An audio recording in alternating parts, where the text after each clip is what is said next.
Selamat ketemu lagi pada pertemuan hari ini yang sebelumnya tidak terasa kita sudah mendapatkan materi yang terdahulu, yaitu tentang pengertian korupsi dan nilai-nilai integritas. Maka pada pertemuan hari ini yaitu kita akan bicara tentang delik tindak pidana korupsi dan pengelompokannya. Dan pengelompokannya. Untuk itu saya ingatkan lagi tentang yel-yelnya adalah semangat berantas anti korupsi, semangat berantas anti korupsi. Ya, semangat, ayo berantas anti korupsi.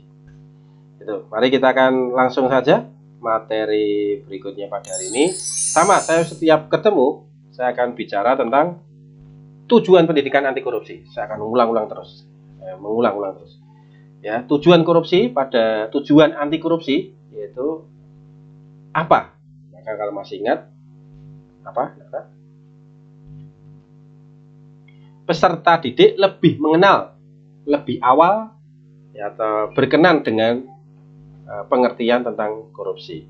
Dan yang kedua, mewujudkan generasi yang sadar dan paham dampak korupsi, bentuk-bentuk korupsi, dan mengerti jika melakukan korupsi ada sanksi yang diterima. Kemudian yang berikutnya yaitu menciptakan generasi penerus bermoral baik serta membangun karakter teladan agar generasi penerus tidak melakukan korupsi sejak awal. Ini saya ulang-ulang terus. Ya, nilai-nilai integritas sama kemarin kalau kita ingat yaitu ada sematnya, yaitu peduli semar, berani ditanggung keras dan adil. Ya, peduli semar, berani ditanggung keras dan adil.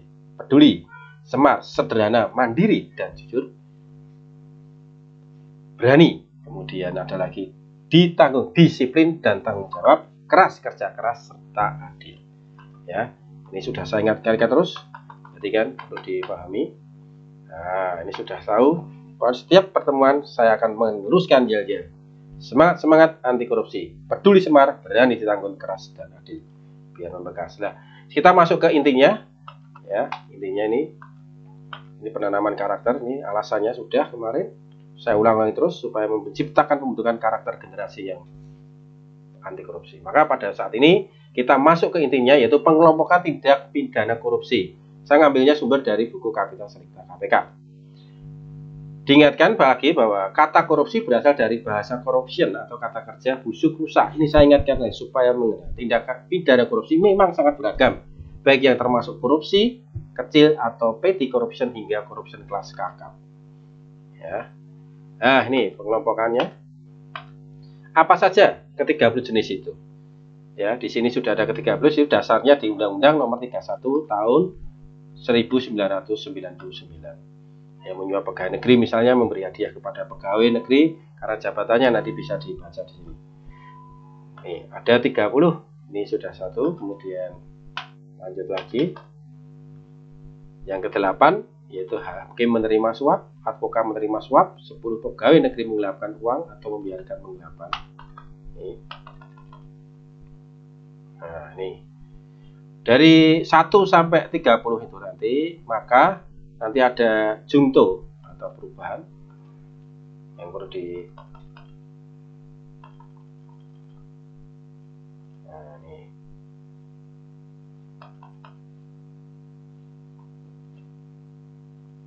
Nah, ini 30. Nah, ini kita ambil dari tahun, maaf ini saya ketik, yaitu tahun 2001. Sumbernya buku Kapita. Ini perlu dipahami. Undang-Undang Nomor 20 Tahun 2001, korupsi bisa dikategorikan 7 jenis. Ya, bisa dikategorikan. Ini maaf itu bias, artinya itu bisa. 1. Merugikan keuangan negara. 2. Suap menyuap. 3. Menggelapkan dalam jabatan. 4. Pemerasan. 5. Perbuatan curang. 6. Benturan kepentingan dalam pengadaan. 7. Gratifikasi. Hal itu nanti akan kami jelaskan, minimal kalian paham dulu. Maka kalian boleh explore di internet untuk memahami apa itu yang dimaksud merugikan keuangan negara, suap menyuap, penggelapan dalam jabatan, pemerasan, perbuatan curang, benturan kepentingan dalam pengadaan dan sebagainya. Sehingga anak-anak bisa untuk mengenai keterangan-keterangan itu. Misalkan saya contohkan ini, keterangan merugikan negara, keuangan negara.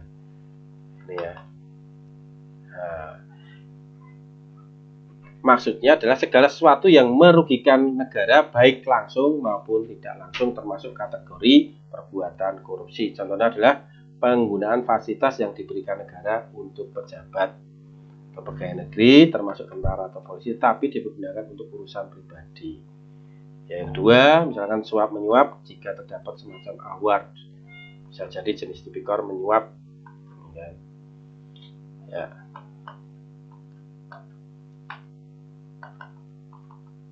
Suap menyuap ini sudah ada contohnya, ya itu. Kemudian yang ketiga yaitu penggelapan dalam jabatan. Penggelapan dalam jabatan ini melakukan korupsi ini tentu mereka memiliki jabatan tertentu atau kewenangan tertentu di dalam pemerintah dengan jabatan yang selalu ini ya. Ini perlu dipahami. Jadi jelas sudah penggelapan dalam jabatan. Yang keempat itu pemerasan. Pemerasan memang termasuk salah satu jenis pidana korupsi, ya. Ini. Yang ketujuh adalah perbuatan curang.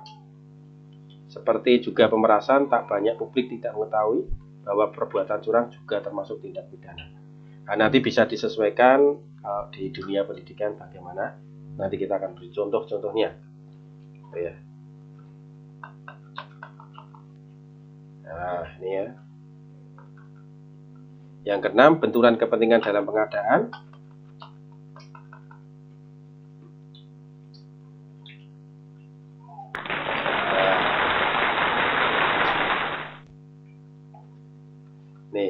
Ini saya ingatkan. Jadi ada 7 itu tadi. Semoga ini menjadi konsep kita memahami yang secara utuh tentang apa itu korupsi dan jenis-jenis penindakan. Terima kasih. Sebelum kita akan akhiri, sebelum kita akhiri, kalian bisa buka nanti di blognya Pak Doni. Ini ada di sini. Nanti kalian bisa belajar tentang nilai-nilai integritas yang bisa kita teladani dalam kisah Semar Manages. Nanti kalau sudah bisa komentar di situ, ya, baca link di atas, komentar sebagai komentar integratif. Terima kasih. Semoga apa yang kita pelajari hari ini dapat bermanfaat, ya. Pembelajaran tokoh sangat jelas tergantung ini. Nah, intinya Semar dikenal juga sangat arif dan tanggung jawab dan adil, termasuk juga salah satu nilai-nilai integritas ada di situ. Ya, terima kasih. Terima kasih.